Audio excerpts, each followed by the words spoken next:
Welcome to Inside the Set with Set Decor. Inside the Set is a series that focuses on the design and decor of stories that excite us and ignite our imaginations, where we get to discuss the collaborations between production designers and set decorators, and hear firsthand accounts of how those works of art came to be, from their inception to ideas on the page through completion, where we sit in the dark and experience them collectively. Welcome to Inside the Set with Set Decor.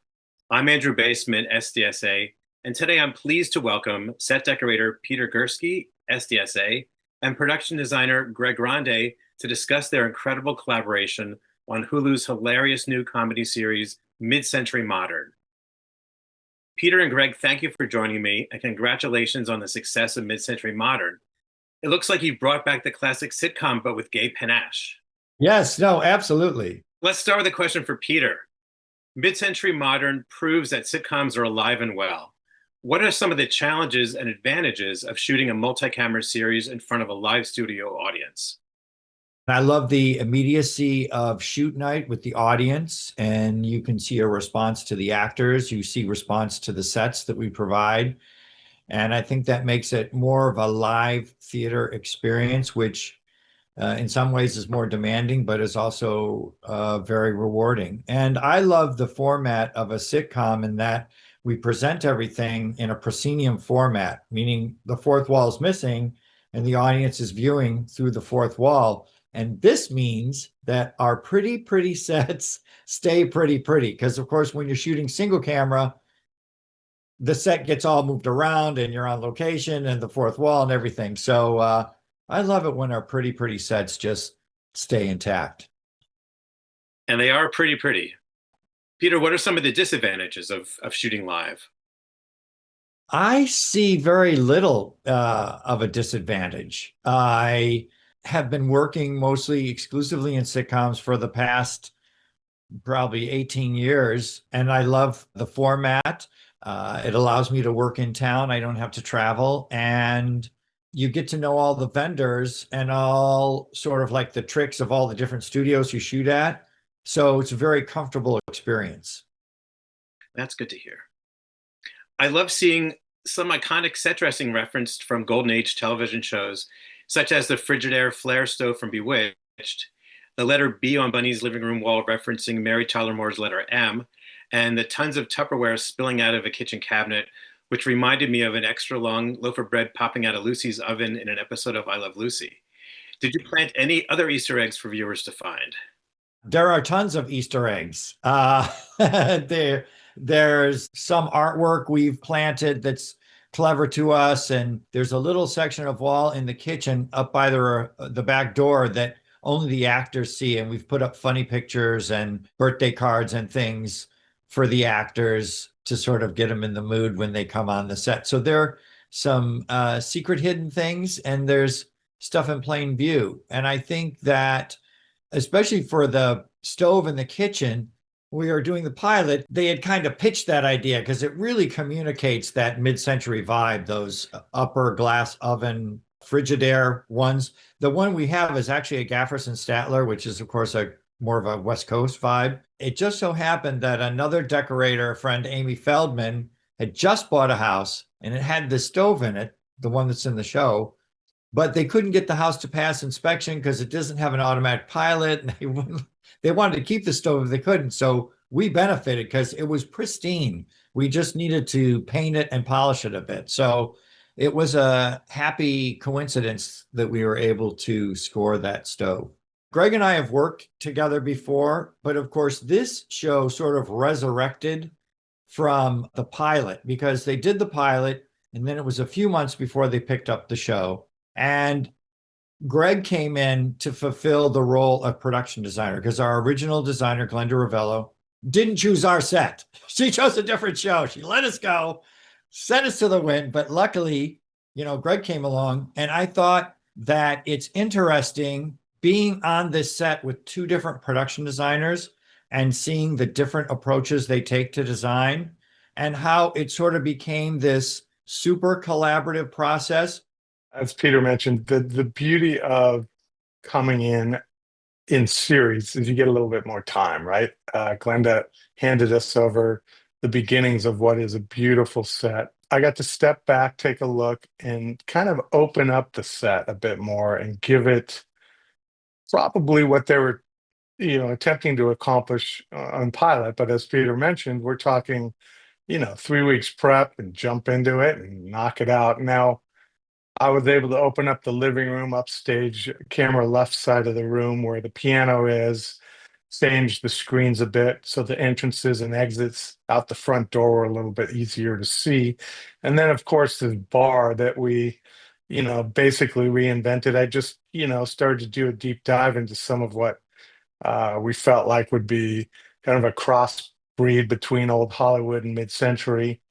And then the opportunity to take Max and David's notes and say, we don't really need a pantry anymore. Let's have another playing space. So we turned it into a really cozy little den and a few tweaks, here and there. Obviously, we redid the backdrop, which was, pilots, you find a backdrop, you don't have time to make it. So that was a beautiful opportunity to take the drop and resize it and rethink it and reshade it and make the light feel a little bit better. Those are the beauties of having a series, as opposed to getting a pilot and trying to do your best. I started as a set decorator way back when. So the collaborative part for me is always a beautiful thing. I used to always tease my crew when the trucks would show up that it's Christmas morning, right?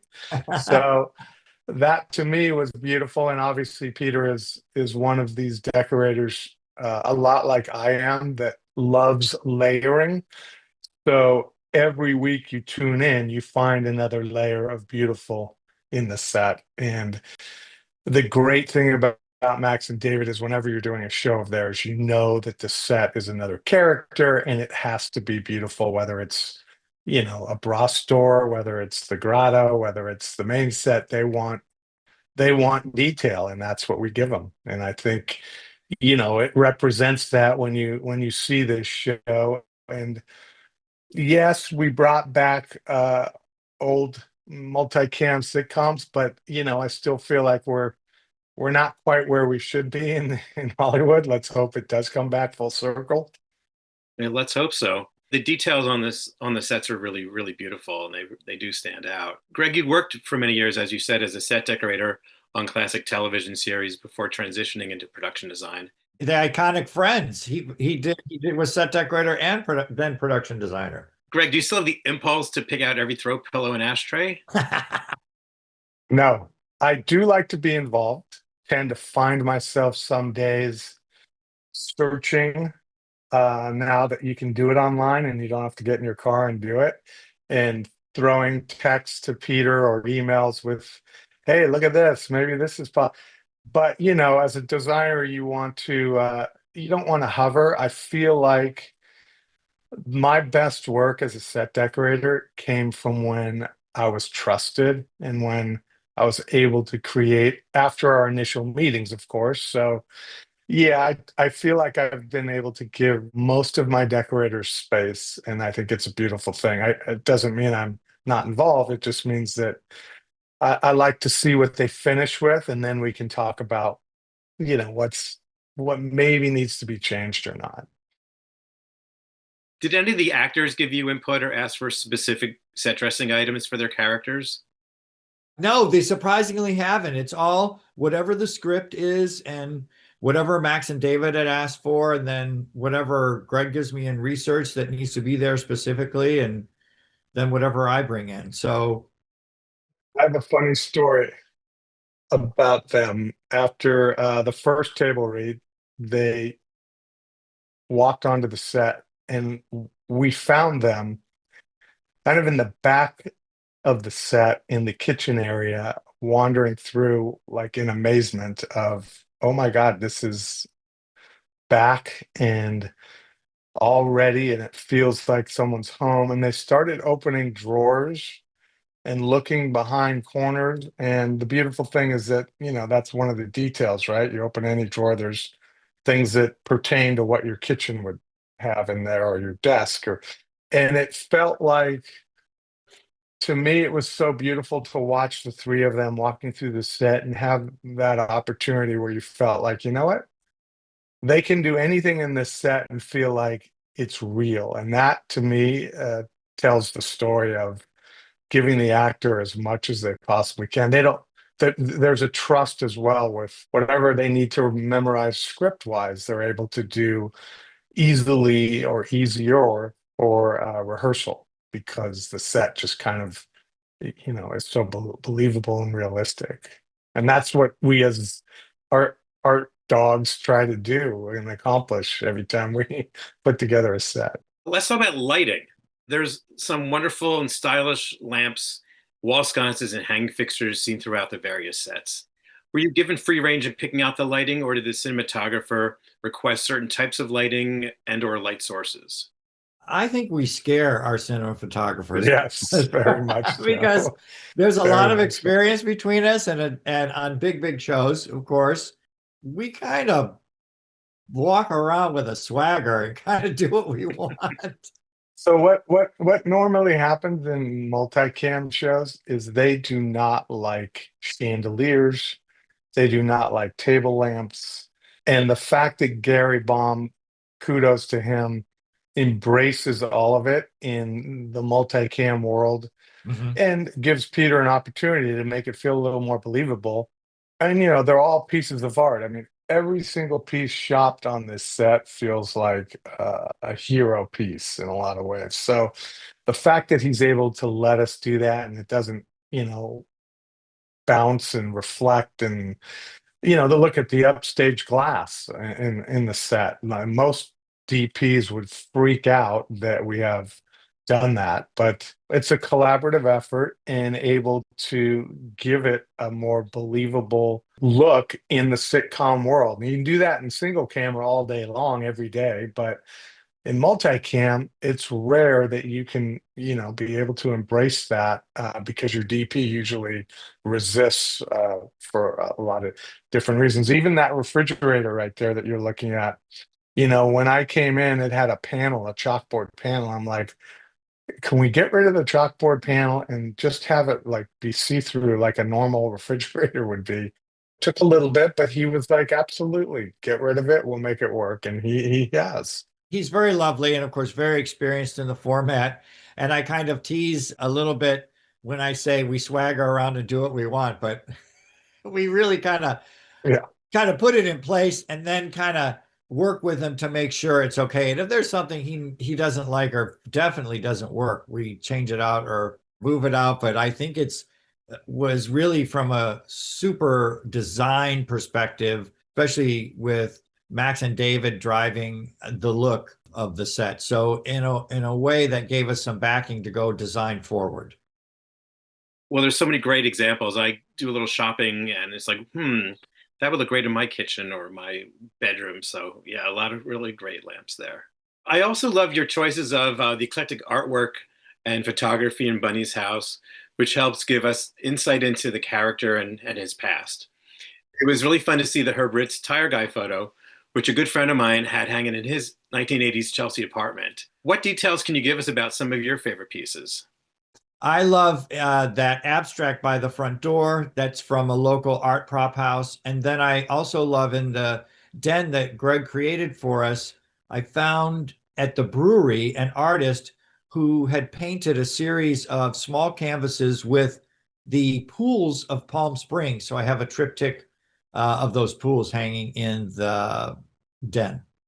And also, you're right, the letter B was a direct request from Max Muchnick to reference Mary Tyler Moore and her apartment. Lori did a great job with the costumes, using a lot of bright colors and bold patterns. How much of a collaboration did you have with her to make sure the actors stood out and didn't clash with colors of the sets and furnishings? Well, we present colors to her every week, obviously, for our swing sets. I've worked with Lori over the years, and it's great because you always know you're going to get something special in her costumes. So in this show, there's a lot of patterns in wallpaper and color. And there was collaboration where the country club set, I think it's episode 2 or 3, where sibbles at the country club with their girlfriends. We were nervous that maybe we were too colorful, but there's always, for me, an important aspect to make sure that both costumes and the DP get, the flavor of what we're trying to accomplish. It also just it helps in making sure that they see the vision, whether it's by giving them an opportunity to see some of the research we've done and how they can light it, or the color palette. So always, like I said, like we started this, it's a very collaborative, and everybody on this show is kind of the A team, so it's a beautiful thing. Working with Lori is so great and her whole team. And Craig Ames is there as the supervisor. So we see each other at the table read and we go, oh, what? It's going to be red or it's going to be blue. It's like, and of course, Greg presents the palettes. When we came back, folks got to see Greg's talent manifested in all the touches he did with the living room and creating the den. But I think our first major set was the country club, wasn't it, Greg? Yes. And it was a whopper. I mean, it was a lot, but I really revel in that kind of a set with all the color, and the patterns were just fantastic. They were justifiably wowed by it. And I think it was a great entree to let everyone know that Mr. Grande indeed was in the house, because it was a very spectacular set. Yeah, I got a lot of grief for the size of the set, but right? Oh, endless grief. But when you see the shots, the depth and the color and the pattern, it's everything you want to see in a set. Yeah, they are grand indeed. About how many swing sets were there for each episode? And you mentioned 3 weeks prep time. Was that really it for every episode? No, so 3 weeks, usually you get 3 to 4 for a pilot. When we go into series, you have 7 days. So to answer your question, we usually average 2 swing sets an episode. So if I'm not ahead of it with them, bothering them, or sneaking in the writer's room and checking on the board and making sure that I kind of get some sort of an update on what's coming down the pipe as far as like swing sets, it's a tough turnaround, not only for us and Peter, but also for construction and paint. And so you average two episodes, or 2 swing sets an episode is relatively normal. By shooting in Burbank, I imagine you had access to all the prop houses. Were there any other set dressing pieces used from other sitcoms? I know that you were asked to put a bee on the wall, but anything else like that? Well, they did want me to put in a picture that we used in Will and Grace. That was this, they called it the sad man that hung near the mantle. It's almost iconic as the sofa that Greg did for Friends. It's like the #1 tourist attraction when they take tours at Warner Brothers. There's a special stop for a special version of the couch they made that's outside by the Friends fountain that people love to take pictures in. But unfortunately, that picture got onto camera in one shot, and we don't have clearance for it, so that had to go away. So there's nothing else really imported from other sets, but we do use Warner Brothers a lot as my resource, and to a lesser extent, Universal. But Robert Greenfield has really, over the last 10 years, has really improved the prop house there so much, keeping the important antiques and freshening with new furniture and stuff. So that's really our go-to at this point for the show. And who knows, when you pull something out of there, who knows what it could have been on? It could have been a movie from the 40s, or something from last year. So it's catch as catch can. So you never know what you're going to get. Yeah, it's an amazing resource. It's fun to go there and see the piano from Casablanca, and go with the wind drapes, all that kind of stuff. Well, like Greg said, we have some great art dogs working on the set and drive them crazy. Move it an inch to the left, but it's so important. Oh, the bunny hutch. Yeah. Yes. Mannequins. I have to say, the curvy, crazy wardrobe fixtures there, I found on the internet, and they are the worst, the cheapest construction. Came in like 1 million pieces, but they look good on camera. I mean, the effect is good. thing that's changed for both of us is the resources of the internet, the resources of Amazon, the resources of the internet for research, for buying things in multiple, for buying new things. It's really helped transform some of the sets we do because of what's at our fingertips now. What are some of your favorite pieces of set dressing? You've spoken of some of the artwork, but like, what would you want to take home after the show? A bar.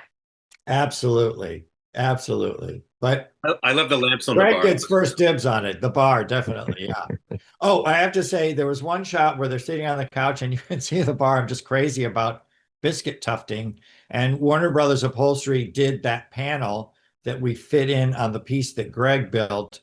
It's true biscuit tufting, where they have to start with a giant piece of fabric just to fold it all down into those perfect pillowy squares. And we sewed on regular brass buttons, but I went to the internet and bought some plastic Roman coins with like Nero's head on it or something, and we glued them on top. So if you really zoom in, they're supposed to look like, Roman coin buttons, which I thought was the hilarity of high gay decorating would be Roman coin buttons. And who doesn't love a biscuit tuft? Who doesn't? Right. There you go. There you go, Andrew. I have to say that when I do love the bar, but since it's probably going to Greg, I would take the horse decanter, and in the back beyond the piano, there's this weird brass chair that looks like a Thai warrior suit, a metal suit. I would take that because to me, that was the epitome of something you find in Palm Springs at like Misty's consignments. Because you have all these people who retire out there and bring their treasures with them. And of course, when they pass on, relatives usually sell everything. So you find this super eclectic collection of stuff in all the estate sale places out there. Speaking of the piano area, the portrait of Linda Lavin, was that there from the start? No, there was a male portrait there that was done by an artist we found on Etsy. And then about halfway through, I think, Greg, before Linda passed, I think about halfway through, her husband offered up a portrait. Steve offered up a portrait of her that he had painted. So it took its place there. And then, of course, remains there sort of as a memorial now. Well, it was lovely seeing the shot of it in the end. And I also was going to ask about is that a mirrorball bas-relief on the wall? Yes, and it's not really, it's completely flat. We found this artist on Etsy, and she paints disco balls. Oh, that's amazing. Well, it's fooled my eye. Peter, a question for you. How did SDSA business members support you on this project, and for what sets? Well, I always get a lot of great support, like I said, from Warner Brothers, from Robert Greenfield. He cuts us a great deal every year for our flat rate. He gives us a great deal for stuff in the collection. And I use the upholstery and drapery departments heavily, especially for this show, because there's a lot of drapery and we've upholstered a lot of stuff as well. And then I also do a lot of business with Marina at Art Pick for some of the great artwork she has, and some of it sprinkled throughout the set there. Also, Hollywood Studio Gallery is another vendor. Universal Prop House, Advanced Liquidators.